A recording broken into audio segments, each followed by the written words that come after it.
Olá pessoal, mais um vídeo começando aqui no canal e hoje, como vocês viram no título e na capa, é a Reading Vlog de Frankenstein. O dia estava bonito e eu estava animada para começar. Comecei o dia estudando e fazendo outras obrigações e só depois eu pude ler. Primeiro eu revisei alguns conteúdos de inglês que eu estava querendo revisar há algum tempo e depois eu fui fazer uma prova da faculdade que estava disponível. Então acabei revisando os conteúdos dessa disciplina também.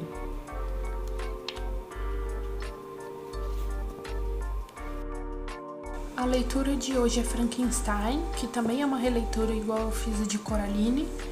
E diferente daquele, esse eu pretendo tirar essas marcações que eu já fiz e marcar novamente com outro post-it. Eu tô em dúvida se eu uso o amarelo ou se eu uso esse tom mais claro aqui dessa cartelinha. Eu ainda não sei o que eu vou fazer. Ele é um livro relativamente curto, tem 555 páginas. Eu não sei quanto tempo eu vou demorar para ler, mas provavelmente eu vou demorar mais tempo do que com Coraline, que eu até li mais rápido do que eu imaginava. Esse é um livro bem bonito. O começo dos capítulos é simples e tem essa ilustração bem bonita aqui em todos os inícios.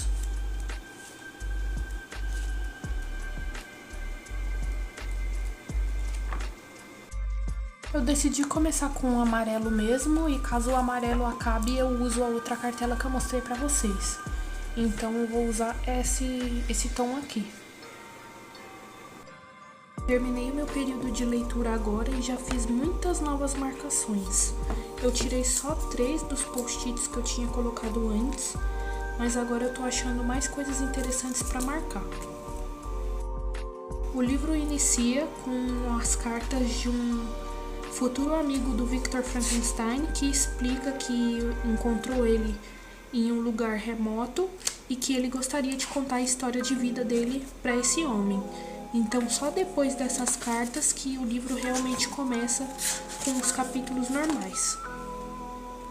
Ele conta de como ele sempre foi uma criança curiosa e como os pais dele ajudavam ele nessa busca pelo conhecimento e também como esse conhecimento fez com que ele resolvesse ir além da ciência do tempo atual em que ele vivia para criar um ser totalmente diferente. Ele fala sobre os perigos de ser um homem que quer tanto a aquisição de conhecimento e que vai além do que a natureza permite, e também explica muito do processo de criação dele e de como o que ele chama de monstro ficou depois que ele terminou seus trabalhos. Eu parei no capítulo 6 e no capítulo anterior foi muito interessante quando ele, pela primeira vez, interagiu com o ser que ele tinha criado. Ele diz que, ao invés de ficar feliz e orgulhoso pela sua criação, ele sentia muito terror e repulsa pelo que ele tinha criado e ficou um tempo doente pelo que ele tinha criado.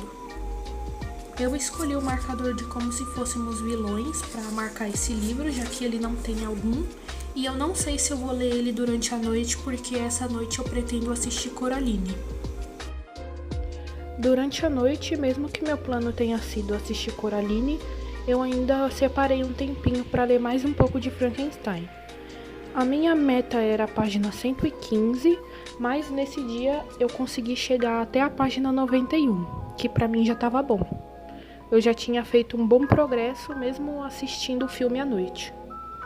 Já tiveram muitas partes interessantes e também alguns ensinamentos, como por exemplo a ganância do homem em ser maior do que sua natureza lhe permite, que é o que está no livro.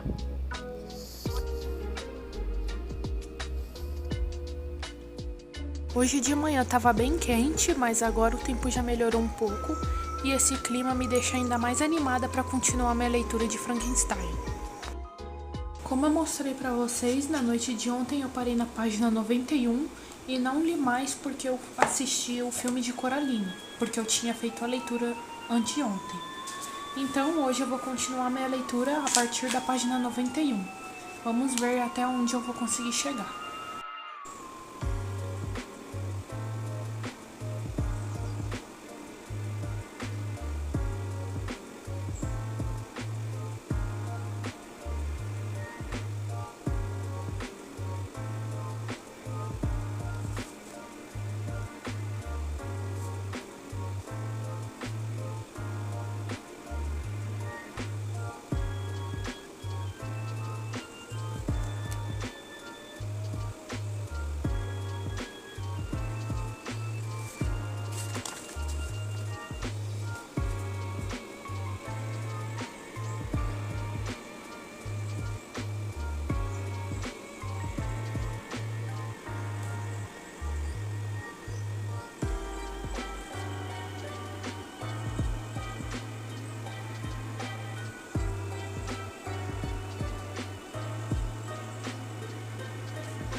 Cheguei no capítulo 11, que era o que eu tava mais ansiosa pra ler, porque como eu disse pra vocês, a maior parte do livro é narrada pelo criador do monstro, né, que é o Victor Frankenstein.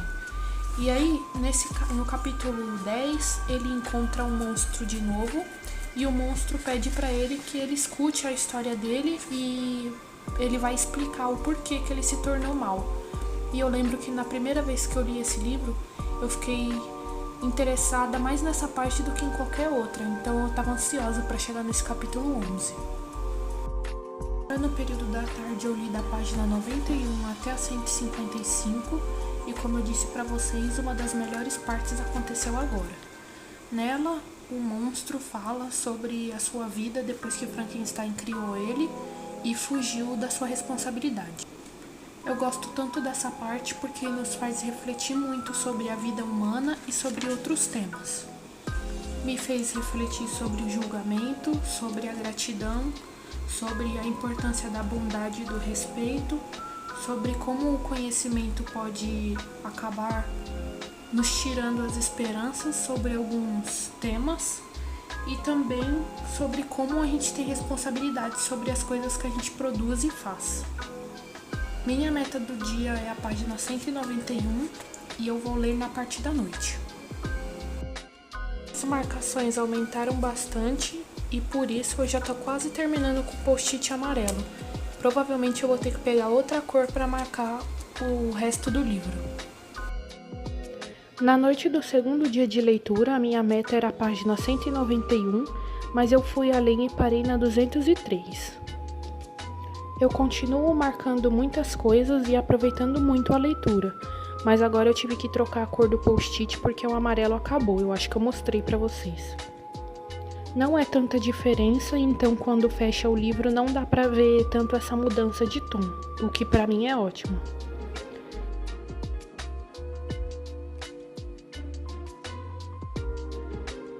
Depois de ter parado de ler, eu resolvi assistir alguns vlogs temáticos no YouTube sobre pessoas que também, como eu, estavam aproveitando a época do Halloween. Mas eles ainda têm o bônus de que lá nos Estados Unidos e em outros lugares também é o outono, então eles têm ainda mais coisas para aproveitar. Um dos vlogs que eu assisti foi o melhor vlog temático que eu assisti até agora, e eu até entrei no canal da youtuber para salvar outros vlogs para eu assistir também, porque eu me senti super dentro da estética. Assim como ontem no final da tarde estava um tempo mais fechado, hoje também amanheceu assim, e como eu já disse, me deixa muito mais motivada a ler Frankenstein. Hoje é o último dia de leitura desse livro, porque ontem eu passei da minha meta e fui até a página 203. Então faltam por volta de 50 páginas para eu terminar. Ontem, como eu disse para vocês, passou a minha parte favorita e a partir dali eu não lembro mais muito bem o que acontece. Então vai ser interessante terminar o livro hoje e relembrar as coisas que acontecem nesse final. Não dá para ver tão bem as marcações que eu fiz, só dá para ver quando eu dobro ele desse jeito, porque quando eu faço assim não dá pra ver tão bem, porque o amarelo é bem clarinho e as páginas já são amareladas. Agora eu vou ter que marcar com essa cor aqui, que é mais pra um rosa claro, porque o amarelo acabou. Terminei o livro agora e relembrei de todos os acontecimentos finais dele. Eu ainda fiquei impressionada com tudo que aconteceu, com todas as coisas que tanto o Victor quanto o monstro fizeram, e acho que gostei ainda mais desse livro do que da primeira vez que eu li. Apesar de o Victor Frankenstein ter ensinado muitas coisas nesse livro, eu acho que o personagem mais complexo, mais interessante, mais bem desenvolvido foi o próprio monstro. Porque apesar de poucos capítulos serem narrados por ele, os capítulos que são narrados por ele são muito interessantes e muito explicativos. Eu digo que ele é um personagem complexo porque ele tem consciência das coisas ruins que ele fez, mas ele continuou fazendo como forma de diminuir a sua dor de estar sozinho e de nunca ter tido ninguém para apoiar ele nas horas que ele precisava, que era um papel que o Victor deveria ter tido quando criou ele. porque ele poderia muito bem ter ensinado ele, apoiado ele nesse tempo difícil, mas ele resolveu abandonar sua criação e por isso o monstro se tornou uma pessoa má. Ele até fala que os inimigos de Deus até tinham amigos e seguidores, mas ele era sozinho. Então, apesar dele ter consciência do que ele fez ser errado, ele fez tudo isso por se sentir mal consigo mesmo. É um personagem que, de forma estranha, despertou muita empatia em mim e é uma personagem que é muito memorável. Até na forma com que ele e o Victor ficaram se perseguindo no final do livro, eu pensei muito sobre como o monstro queria ter alguém e ele acabou tendo em forma de ódio pelas coisas que ele tinha feito com os familiares e amigos do Victor. Então, no final, mesmo com ódio, ele não estava tão sozinho. É um livro que me deu muitas coisas para pensar, com muitas marcações, mais do que da primeira vez que eu li, e de certa forma também foi um livro que me despertou muitas outras ideias diferente da primeira vez que eu li, que eu tinha focado mais em como o conhecimento pode trazer um preço e também como a gente acaba repudiando diferente. Tanto que da primeira vez que eu li, que foi em 2022, eu recortei um papel e escrevi sobre isso e sobre meus pensamentos. Mas dessa vez eu tive muitas outras opiniões e reflexões sobre esse livro. E assim eu termino.